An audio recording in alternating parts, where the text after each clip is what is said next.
After all, the practical reason why, when the power is once in the hands of the people, a majority are permitted, and for a long period continue to rule, is not because they are most likely to be in the right, nor because this seems fairest to the minority, but because they are physically the strongest.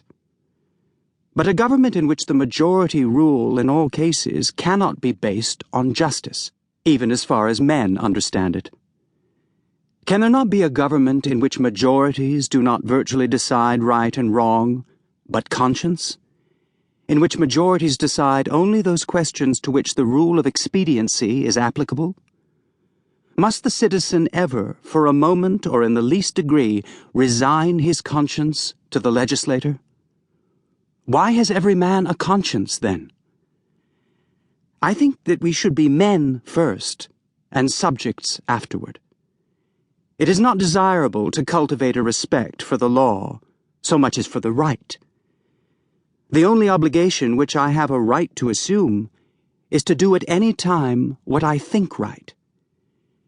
It is truly enough said that a corporation has no conscience, but a corporation of conscientious men is a corporation with a conscience.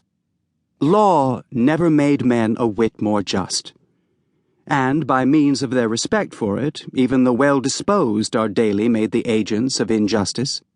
A common and natural result of an undue respect for law is that you may see a file of soldiers, colonel, captain, corporal, privates, powder monkeys, and all, marching in admirable order over hill and dale to the wars against their wills, aye, against their common sense and consciences, which makes it very steep marching indeed, and produces a palpitation of the heart.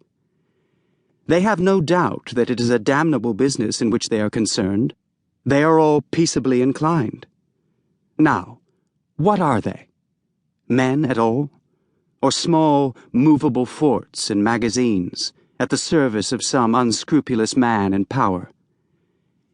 Visit the Navy Yard, and behold a Marine, such a man as an American government can make, or such as it can make a man with its black arts, a mere shadow and reminiscence of humanity, a man laid out alive and standing, and already, as one may say, buried under arms, with funeral accompaniments, though it may be not a drum was heard, nor a funeral note, as his course to the ramparts we hurried.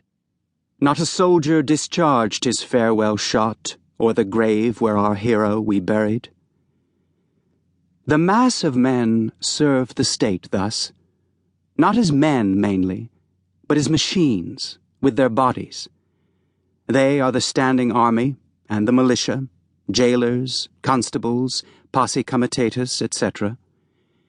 In most cases, there is no free exercise whatever of the judgment or of the moral sense, but they put themselves on a level with wood and earth and stones, and wooden men can perhaps be manufactured that will serve the purpose as well.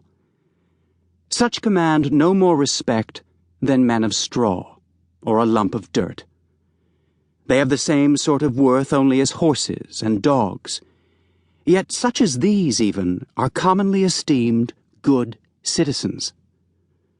Others, as most legislators, politicians, lawyers, ministers, and office holders serve the state chiefly with their heads, and as they rarely make any moral distinctions, they are as likely to serve the devil without intending it as God.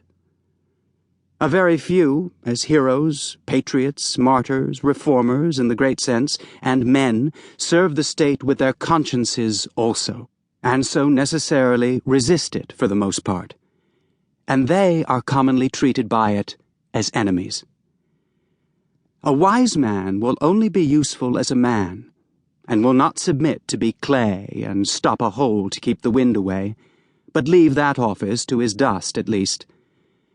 I am too high-born to be propertied, to be a secondary at control, or useful serving man and instrument to any sovereign state throughout the world.